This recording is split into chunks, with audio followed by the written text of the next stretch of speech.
into our college, our Week 12 team of the week here, and I'm gonna go out to Grant's favorite city here. I'm gonna go down to UCLA, where in a game where there were rumors starting to fly that their head coach was going to be fired, UCLA walked into the Coliseum and they dominated a lifeless USC team.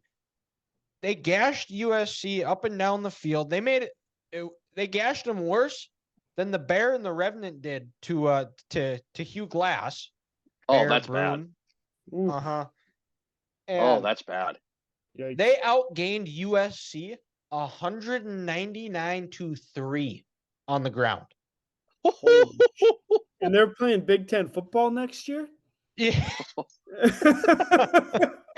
And Lincoln Riley is their head coach. Oh, These teams get worse every year that he's there. This is not going to go well. Oh, God. They're Colorado with a Big Ten. Just a bunch of paper tigers. Yeah. and I never understood why UCLA was going to fire Chip Kelly. Chip Kelly is a good coach. He is. He's done a lot. The administration and school there has not done him any favors. They play at a stadium that is an hour away from campus. They don't have the resources. They don't have the facilities. They think they're a basketball school, yet their basketball school has had one good year in the last 20. 15, I should say. 15. I will disagree with that. They are absolutely a basketball school. They're a basketball school, but when you compare them to what they were in the 60s and 70s, it's not fair. Yeah, they're a basketball school. But even then, the last 4 years, they've been fantastic. We speak in absolutes on this podcast. They're either really good or they're really terrible. So they're terrible. Are you just upset again? They're not a blue blood, they're the lower level. Are you just upset? Yeah, Dylan, you're just upset they beat Michigan 2 years ago. Yes, you are. No, you're holding a grudge. Yes. I didn't even think about that until you brought it up, but yeah, sure, I guess. but like I said, they play at a stadium where they're an hour away from campus. They don't get fans. Chip has tried to get a stadium close to campus.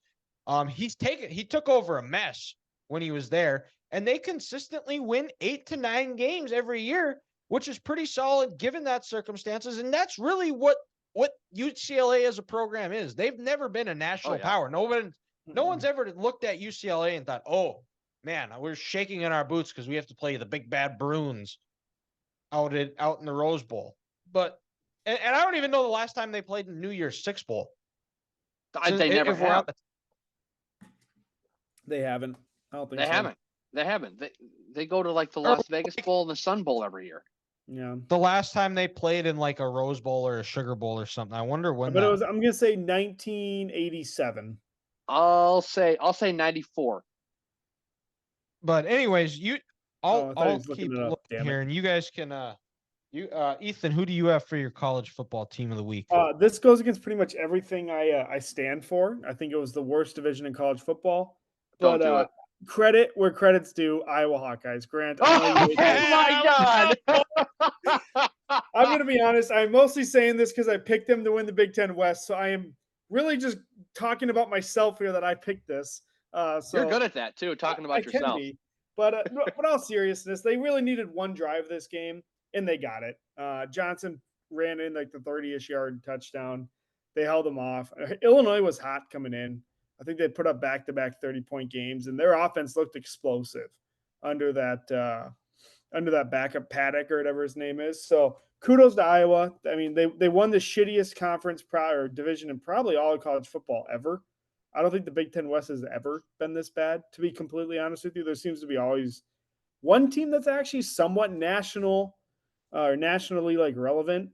Iowa might be 16th in the college football playoff. They will get absolutely shit smacked in their bowl game and in the Big Ten championship regarding if that's Michigan or Ohio State. They're going to get annihilated. But who knows? Maybe they'll get a couple tips like fucking Kirk and Parker, whatever deal they made with the devil. Maybe they'll get a couple in the Big Ten championship game this year. But kudos to Iowa. I've roasted them and I've congratulated them, so I think I did well. Well, and I have a score or a update on the What year did you guys guess the last time UCLA played in a 1987. I said 19 New Year's 6 BCS bowl game? Ethan said 87. I said 94. I bet it's 99. I'm gonna say like 2000. Ethan, you nailed it. 1999. They lost go! Hey! 31-38. Let's go. Well done, sir. All right, I'm going to Mystic. I'll see you guys later. All right, have fun. No, All but right, Ethan, Grant. Who is your team of the week? Or can I if you just- got to say something about your Oh no! I'm not being smart or anything here, Ethan.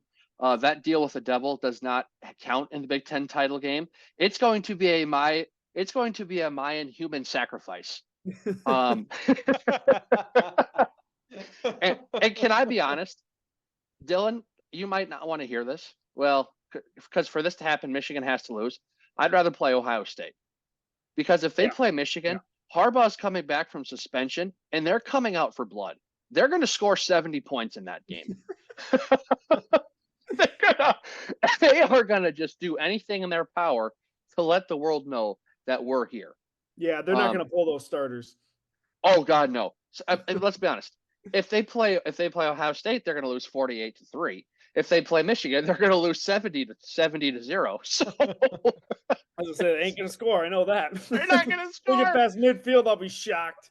Oh, and then also Cooper DeJean's not there, so Wilson or Harrison Jr. are just gonna absolutely feast. Can you imagine that pudgy freaking Deacon Hill running from that Michigan D line?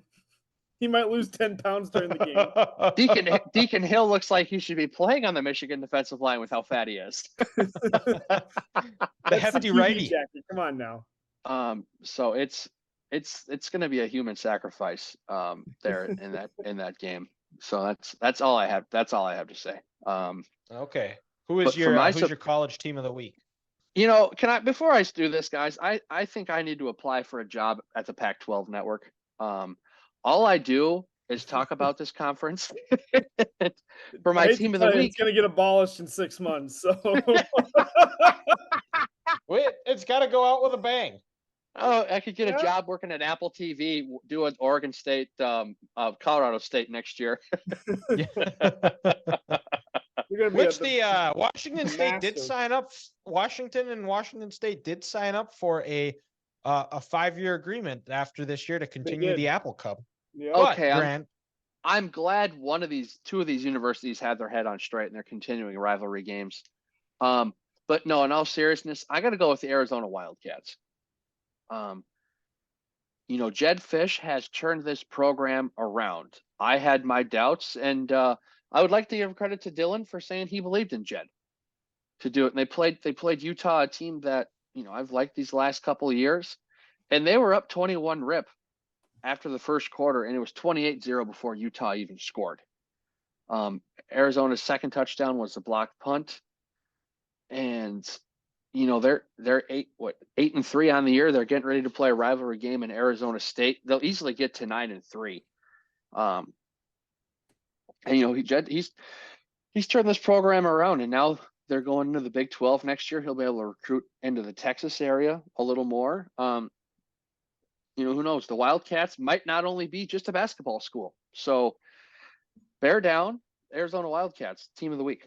They look good. Yeah, and that was a game too where I actually had Utah. I thought Utah was going to win. It just felt like that was a type of they were going to ugly the game up, but then Utah, a couple turnovers, Arizona capitalized off it, and then it was never over. And the other thing too that's not talked about is they should have beaten USC, and that makes the Pac-12 race a little bit more interesting.